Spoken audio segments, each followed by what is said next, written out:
Hello, good morning, सत श्री अकाल. रविवारची सकाळ म्हणजे आपल्या गोष्टीचा वार आणि गोष्टीचा दिवस. आत्तापर्यंत आपण चतुराई ही गोष्ट बघितली, कमळ ही गोष्ट बघितली. आज आपण जी गोष्ट बघणार आहोत ती आहे एका कावळ्याची आणि ती आहे एका गरुडाची. ठीक आहे. आणि कावळा आणि गरुड कॉम्बिनेशन जरा ऑड आहे, बरोबर आहे, पण तरी पण ह्या दोघांची ही गोष्ट आहे. तर एका जंगलामध्ये कावळा, गरुड आणि असे बरेच पक्षी राहत असतात. पण एक दिवस काय होतं की कावळ्या आणि गरुडामध्ये खूप भांडण सुरू होतं आणि दोघं अतिशय हमरीतुमरीवरती येतात आणि दोघंही म्हणतात की नाही, तूच माझ्या मुलांना मारलं, असं कावळा म्हणतो त्याला. आणि गरुड म्हणतो की नाही, मी नाही तुझ्या मुलांना मारलं, मी काय तुझी मुलं खाल्लेली नाही आहेत. आणि ह्यावरनं त्या दोघांमध्ये खूप वाद सुरू असतो आणि ह्यांच्या वादामुळे बाकीचेही पक्षी कंटाळतात. ते त्यांना दोघांनाही समजवत असतात, पण दोघंही ऐकून घेण्याच्या अजिबात मनस्थितीमध्ये नसतात. आणि मग काय होतं की दोघंही भांडतात आणि म्हणतात चला ठीक आहे, आपण एका मुद्द्यावरती आपण दोघांनी एकमत करूया. आणि तो मुद्दा दोघांमध्ये असं ठरतं की दोघांनीही आपापल्या पिल्लांबद्दलची माहिती किंवा पिल्लाबद्दलचं वर्णन एकमेकांना सांगायचं, जेणेकरून आपण ओळखू की अरे हां, ही पिल्लं जी आहेत ती कावळ्याची आहेत आणि कावळ्याला समजेल की ही पिल्लं जी आहेत ती गरुडाची आहेत.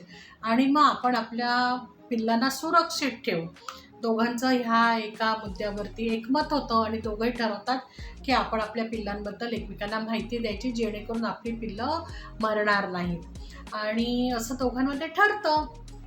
आणि गरुड म्हणतो की ठीक आहे, आता तू तुझ्या पिल्लांबद्दलची मला माहिती दे, जेणेकरून तशी ती पिल्लं जर मला दिसली तर मग मी ती पिल्लं नाही खाणार, मी ओळखून जाईन की ही तुझी पिल्लं आहेत म्हणून. तर कावळा म्हणतो बरं ठीक आहे, आणि तो सांगायला जाणार तर परत त्याच्या मनामध्ये एक गोष्ट येते की मी कसं सांगू की माझी पिल्लं कुरूप आहेत, माझी पिल्लं काळी आहेत, माझ्या पिल्लांना जास्त रूप नाही आहे. आणि कसं म्हणजे त्याला असं मनामध्ये खूप खजील वाटतं की नाही, माझ्या पिल्लांना रूप नाही आहे किंवा माझी पिल्लं खूप छान दिसतात असं मी नाही सांगू शकत. आणि त्याला जरा वाईट वाटतं.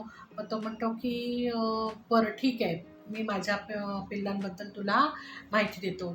आणि तो त्या गरुडाला सांगतो माझी पिल्लं खूप सुंदर आहेत, त्यांचे पंख खूप छान आहेत आणि त्यांचा आवाज देखील खूप चांगला आहे, जेव्हा ते ओरडतात तेव्हा चांगला आवाज येतो, त्यांचे पाय पण असे छान आहेत. असं तो खूप असं एक चित्र रेखाटून आपल्या पिल्लांबद्दल सांगतो. तर गरुडाला कळतं की अरे बापरे, ह्याची पिल्लं तर एकदम सुंदर आहेत.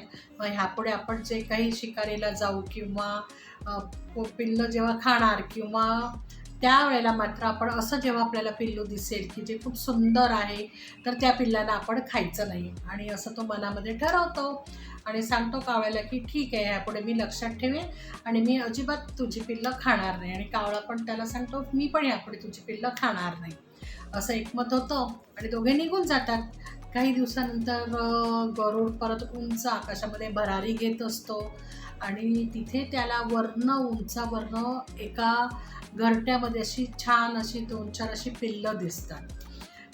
तर तो म्हणतो अरे वा, आजची आपल्याला शिकार आयतीच मिळाली आहे. आणि तो असा परत खालच्या दिशेने झेपावून खाली येतो.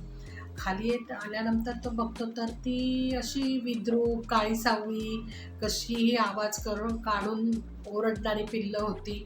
तर तो म्हणतो कोणाची असतील ही पिल्लं? तर म्हणे खाऊ का मी ह्या पिल्लांना? पण परत तो विचार करतो की नक्की कावळ्याची पिल्लं नाहीत ना, कारण त्या पिल्लांचा रंग काळा काळा असतो. तर तो जरा विचारात पडतो की नक्की ही कावळ्याची पिल्लं नाही आहेत का खरंच कावळ्याची पिल्लं आहेत. मग हा विचारामध्ये असताना त्याला कावळ्याचं बोलणं आठवतं की नाही, त्याने तर वर्णन केलं आहे की माझी पिल्लं खूप सुंदर आहे, त्यांचे छान पंख आहेत, जेव्हा ते ओरडतात तेव्हा चांगला आवाज येतो. मग ही तर एकदम काळी पिल्लं आहेत, विद्रूप आहेत, तर आणि आवाज पण काही ह्यांचा मधुर नाही आहे, तर ही कावळ्याची पिल्लं नाही आहेत. आणि असं करून तो त्या पिल्लांची शिकार करतो आणि मग निघून जातो. थोड्या वेळानंतर कावळा तिकडे येतो कावळा तिकडे येतो तर पाहतो तर घरट्यामध्ये आपली पिल्लं नाही आहेत.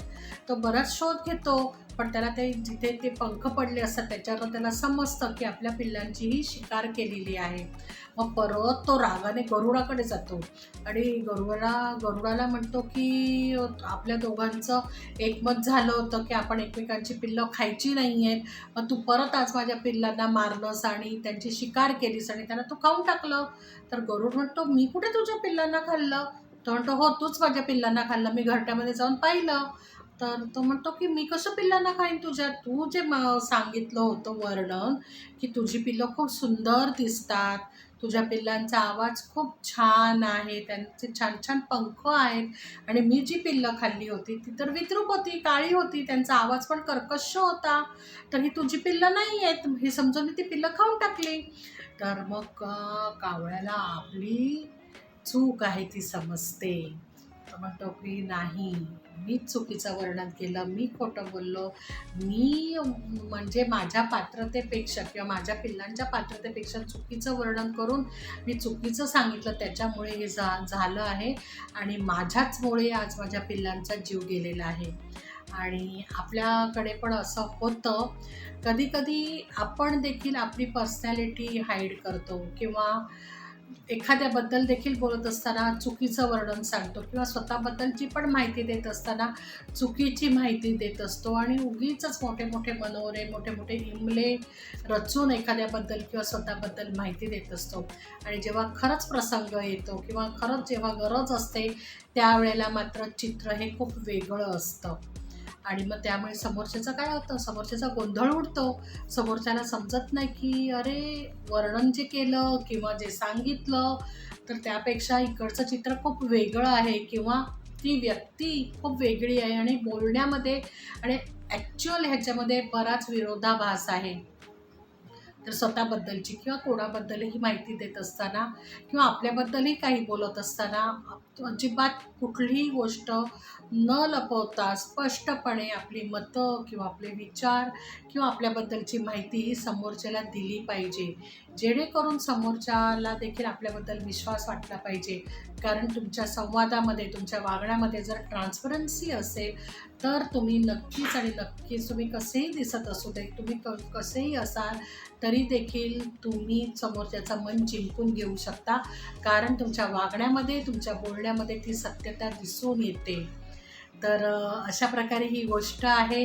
कशी वाटली सांगा आणि अजून काही सुधारणा हव्या असतील, अजून जर तुम्हाला वाटत असेल की काही वेगळ्या विषयांवरती गोष्टी सांगा, तर नक्कीच मला फोन करून किंवा इनबॉक्समध्ये सांगा की आम्हाला थोड्या वेगळ्या गोष्टी हव्या आहेत.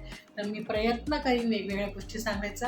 आणि रविवारची सकाळ आहे म्हणजेच नेहमीप्रमाणे आपल्या कुटुंबाबरोबर घालवा. मे महिन्याची सुट्टी अजूनही सुरू आहे. आंबे खाणं सुरू आहे. तर आपल्या तब्येतीकडे लक्ष द्या. उन्हामध्ये जास्त फिरू नका. तब्येतीची काळजी घ्या आणि पुढच्या रविवारी आपण अशाच छान गोष्टी घेऊन भेटू. तोपर्यंत बाय. Love you all.